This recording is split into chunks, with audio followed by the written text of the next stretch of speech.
లొడా వాగుడు కాదు, లోర్లెత్తు రేవంత్ అని సూటిగా సూచించారు మాజీ మంత్రి హరీష్ రావు. ధాన్యం కొనుగోలులో కాంగ్రెస్ ప్రభుత్వం అట్టర్ బ్లాప్ అయిందని మండిపడ్డారు. సర్కారు చేతగానితనం వల్లే అకాల వర్షాలకు వడ్లు తడిసిపోయాయని చెప్పారు. తడిసిన ప్రతి గింజ కొనాలని డిమాండ్ చేశారు. లేదంటే రేవంత్ సర్కారుకు తడాకా చూపిస్తామంటున్న మాజీ మంత్రి హరీష్ రావుతో మా ప్రతినిధి Acer face to face. Congress ప్రభుత్వంపై అన్నదాతలు ఆగ్రహం వ్యక్తం చేస్తున్నారు. తమను కాంగ్రెస్ ప్రభుత్వం పట్టించుకోవడం లేదని ప్రధానంగా ఆగ్రహం చేస్తున్నారు. సిద్దిపేట జిల్లాలో ప్రస్తుతం హరీష్ రావు పర్యటిస్తున్నారు.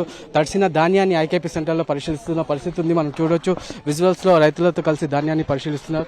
సార్ ఒకసారి హరీష్ రావు గారితో మాట్లాడే సార్ ధాన్యం కొనుగోలు చేయడం రైతులు ఇబ్బందులు పడుతున్న పరిస్థితి అంటే రాష్ట్ర ప్రభుత్వం ధాన్యం కొనుగోలు విషయంలో పూర్తిగా ఫెయిల్ అయింది. బీజేపీ కాంగ్రెస్ రెండు పార్టీలు దాగుడు మూతలాడుతున్నారు, డ్రామాలు ఆడుతున్నారు. ఇవాళ బీజేపీ కేంద్రం నుంచి రాష్ట్రానికి కోటా ఇవ్వకుండా ఇటు ఇబ్బంది పెడతా ఉంది. రాష్ట్ర ప్రభుత్వం రాష్ట్ర కోటా కిందనైనా కొని రైతులను ఆదుకోవడంలో రాష్ట్ర ప్రభుత్వం విఫలమైంది. వీళ్ళు యాత్ర పెట్టిండ్రు, వాళ్ళేమో రోడ్ల మీద ధర్నాలు చేస్తుండ్రు. రెండు పార్టీలు కలిసి రైతుల ఉసురు పోసుకుంటున్నారు.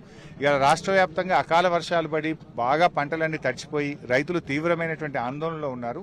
నేను రేవంత్ రెడ్డిని ఒకటే డిమాండ్ చేస్తా ఉన్నా, రాష్ట్ర వ్యాప్తంగా ఈ వారం రోజులు ఇసుక అమ్మకాలు ఆపండి, ఇసుక లారీలన్నీ కూడా ధాన్యం కొనుగోలు కేంద్రాలకు పంపండి, యుద్ధ ప్రాతిపదికన తడిచిన ధాన్యాన్ని బాయిల్ రైస్ మిల్లకు పంపి రైతుల్ని ఆదుకోవాలని చెప్పి మేము కోరుతా ఉన్నాం. రేవంత్ రెడ్డి గారు, మీరు లొడలోడ హైదరాబాద్ లో కూర్చొని వాగుడు కాదు, నువ్వు లోడ్లెత్తే ప్రయత్నం చేయి. నువ్వు మొన్న ఏమన్నావు, 80% వడ్లు అయిపోయినాయి, 20% ఉందన్నావు. వాస్తవ పరిస్థితి ఏంటంటే ఇంకా చాలా గ్రామాల్లో 50% అయిపోయి 50% వడ్లు ఆగి ఉన్నాయి.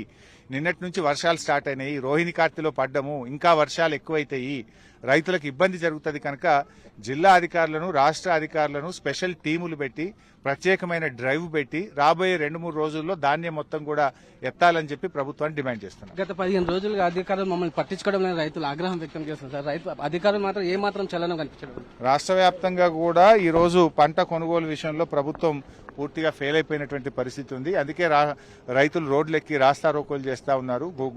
కుప్పల మీదనే రైతుల గుండెలాగిపోతున్న పరిస్థితి ఉంది. వడదెబ్బ తగిలి కూడా అనేక మంది రైతులు చనిపోతున్న పరిస్థితి ఉంది. అందువల్ల ప్రభుత్వం మేల్కొనాలి, యుద్ధ ప్రాతిపదికన చర్యలు తీసుకోవాలి, వడ్లు కొనాలి. ఇవాళ ఇంకో ప్రాబ్లం కూడా ఏంటంటే మొత్తం బి గ్రేడ్ పెడుతుంది. ఏ గ్రేడ్ వడ్లను బి గ్రేడ్ పెట్టడం వల్ల ప్రతి ఎకరాకు 700 రూపాయలు రైతు నష్టపోతా ఉన్నారు. ప్రతి చోట 2 నుంచి 3 కిలోలు తరుగు పెడతా ఉన్నారు. తరుగు పేరు మీద కూడా రైతులకు చాలా ఇబ్బంది వస్తూ ఉంది. రైతులనే ఇలా ట్రాన్స్పోర్ట్ ఛార్జీలు భరించుకోమంటున్నారు, హమాలీ ఛార్జీలు భరించుకోమంటున్నారు. రైతుల మీద అనేక రకాల ప్రభుత్వం భారం వేస్తా ఉంది.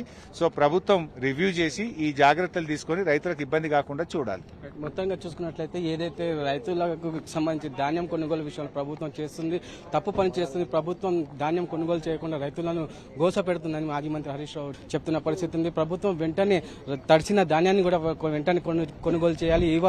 ఇవాళ రేపు తడిసిన ధాన్యాన్ని మొత్తం కొనుగోలు చేయాలి, లేకపోతే రాబోయే రోజుల్లో పెద్ద ఎత్తున ఆందోళన చేస్తామని హరీష్ రావు చెప్తున్న పరిస్థితి ఉంది. Over to studio.